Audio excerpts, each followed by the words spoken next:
Hello, wrestling fans, and welcome to another edition of Wrestler Weekly Presents.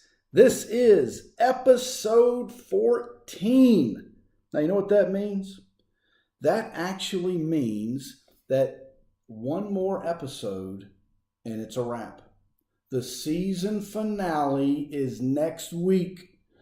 Don't miss it. Wednesday nights, 9 p.m., Wrestler Weekly Presents. Thank you for joining me. I'm your host, Scottie Richardson, and I'm fired up for this one. You know I'm always fired up, but this is a special one because we have taken 1987, 1988, 1989, and 1990, and we've put them in a collection of one episode. 1987 to 1990. That era of wrestling. So, are you ready? First, I'd like to give an on-air shout out to Old Wrestling Picks. That's right. If you follow at Old Wrestling Pick on Twitter, shout out to those guys. They always have been supportive of Wrestler Weekly. They always put out our tweets and retweet and likes. And it really is a great partnership between Wrestler Weekly and our content daily and what Old Wrestling Picks does daily. So a great marriage, and shout out to those guys for sure. Today, the Hot Mag. You know, each week it's tough. How do you top last week's 1986 with Jim Valley? I mean, Jim Valley, what a great guest. Mike Leotis the week before that. Who's going to be this week? Who's the special guest? Well, you'll have to wait and see, but yes, we do have one. And don't forget, next week is the season finale of Wrestler Weekly Presents Season 1. More details coming on how you can get them all, how you can buy the collection, the collector's item, DVD set, or on digital. That is coming. Also, some things coming down the pipeline for Wrestler Weekly is the book Family Bacon Rasslin, coming to you. WrestleCade coming up in November, late November. It's coming for you. Okay, so here we go. Hot Mag time. Hashtag Hot Mag. What's it going to be? Well, we're going to go to June 1987. June 1987, Wrestling All-Stars, the Fantastics. One of the best tag teams of all time, a very forgotten tag team. Bobby Fulton, Tommy Rogers, the Fantastics. These guys were unbelievable. I mean, these guys wrestled and feud. What a feud they had with the Midnight Express. Started in Mid-South, went to World Class, then they go over to NWA United States Tag Champs. What a great tag team. Got this one signed down at WrestleCade a few years ago, and probably about 4 or 5 years ago, obviously at this point, the Fantastics. What a way to start. What a way to start episode 14. Here we go. What's number 2? In the Hopper. And we're going to bounce around. You know, if you read Bill Apter's book, he bounces around from chapter to chapter with zero chronological order, which was fantastic to read. And so this one is May of 1990. This is PWI Presents Wrestling Classics mag. And this one is Terry Funk. This mag was about the Shockers. This was about when world titles were changed hands, and like Billy Graham defeating Bruno, Hulk Hogan, and Andre the Giant match. But this is signed by Terry Funk. And we all remember 1975, he defeats Jack Briscoe. And one of the stories I told on an earlier episode was how Terry stays kayfabe to this day about how Dory had the match, but flight issue, couldn't make it. Terry steps in and upsets Jack Briscoe. So this one's signed by Terry. Got this one signed in Asheboro, North Carolina, at a high school gym. So those are always great when you get to do that. Pro Wrestling Illustrated, July of 1989. Ricky Steamboat wins the big gold. What a match. Those three matches with Flair, some of the best matches of all time.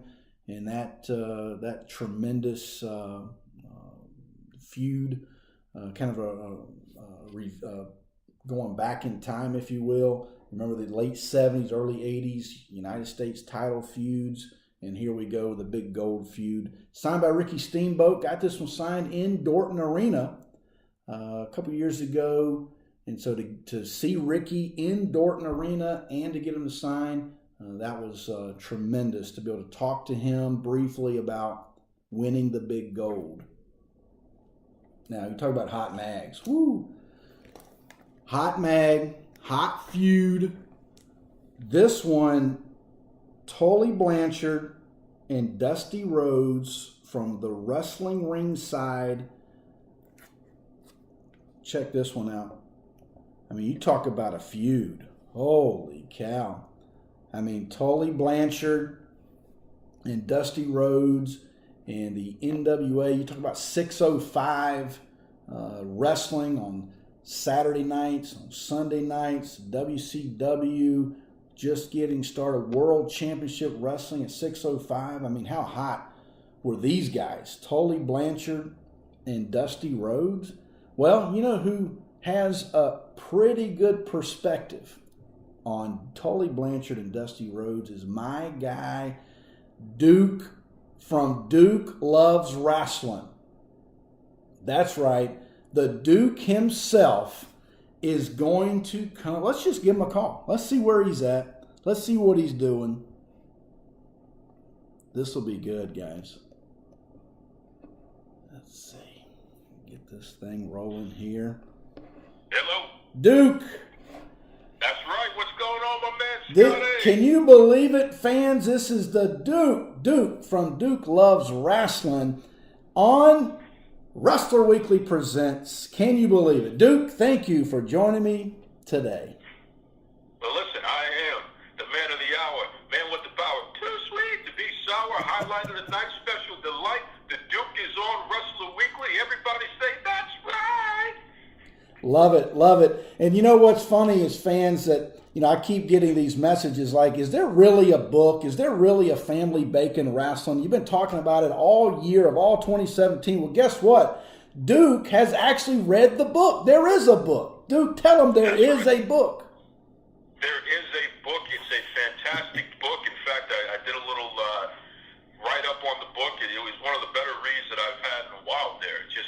It's amazing, fans, when you read this book. You get some insight on Scottie and his fantastic family, and also from a historical perspective, what was going on in pro wrestling at the time. It's amazing. You got to check it out.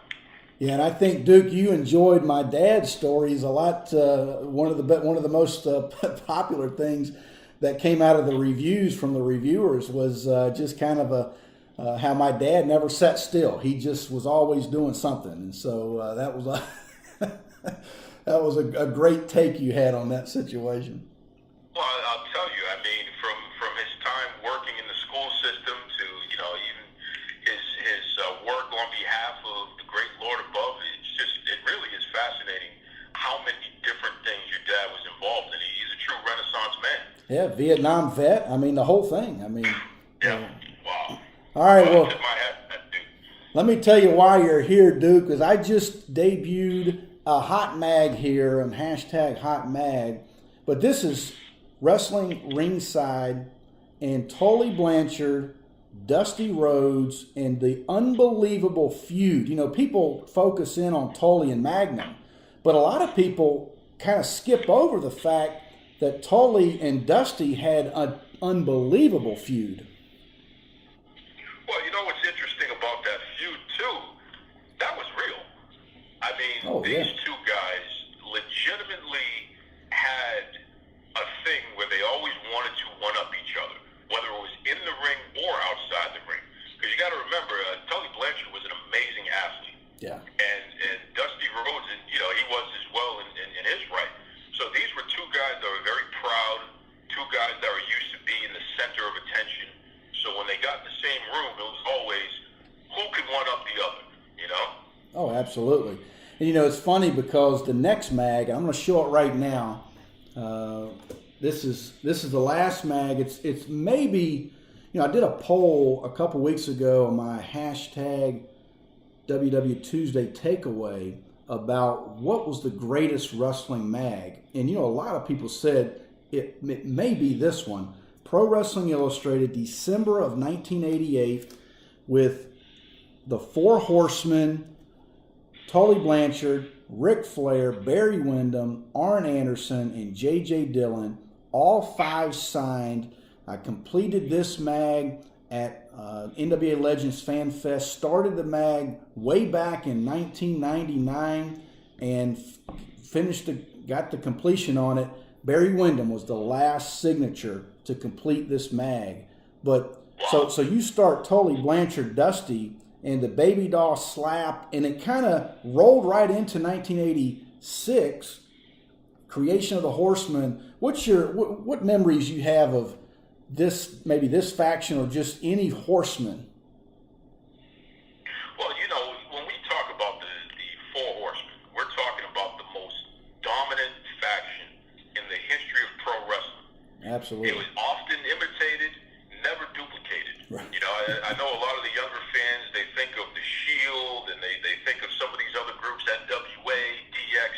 Nothing compares to the Horsemen, because you legitimately had, especially with the first few incarnations, right, the best tag teams, the best one step away from being the world champion, and then you had the world champion, plus the best manager, all in one group.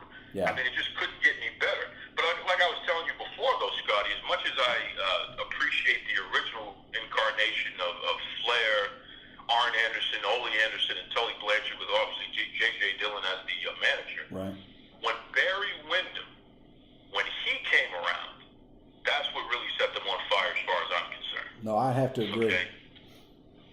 So, and keep in mind, we had Lex Luger come around right before that, and Luger was really the crutch to get us to Barry Windham, because Barry ended up turning on Luger and doing what he had to do to him. But I'm telling you, there was something about Barry Windham. Folks, the best way I could describe Barry Windham is look at Randy Orton today. Right. A guy who, he is just flawless in the ring. Everything he does looks real and believable, and he's crisp and sound. You take Randy Orton and multiply him by 2, and you might come close to Barry Windham. Oh, absolutely. That's how great. Absolutely. One of the greatest wrestlers of all time, one of the greatest athletes of all time. I mean, Absolutely. I remember watching Blackjack Mulligan Jr. When he first debuted there in Mid-Atlantic, and the drop kicks that he was doing were unbelievable. For a man that size to be able to do the things he did with the agility, and then you put him in this group when you got Arn and Tully, and on this mag, World Tag Champions, Barry with the U.S. title, Flair with the big gold. I mean, they had it all. And they were competing with each other on the cards there, because it was who's going to have the best match of the night. Right. So if you had Arn and Tully go out there and tear it up against the Midnight Express or the Road Warriors, the Rock and Roll Express, what have you, okay, what are you going to do next, Barry? How are you going to top that? And then Barry go out there and maybe he's battling somebody like Dusty or even Luger or what have you. Okay, how are you going to top that Flair?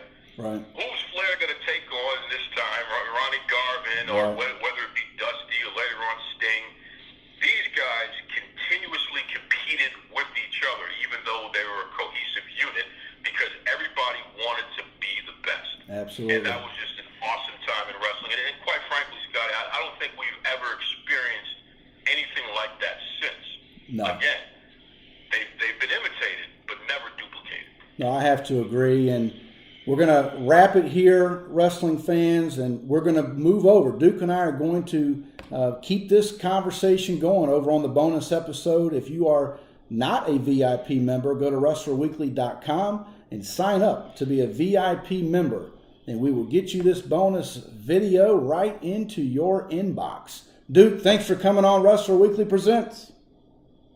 Hey, good talking to you, bro. All right, we'll see you on the other side.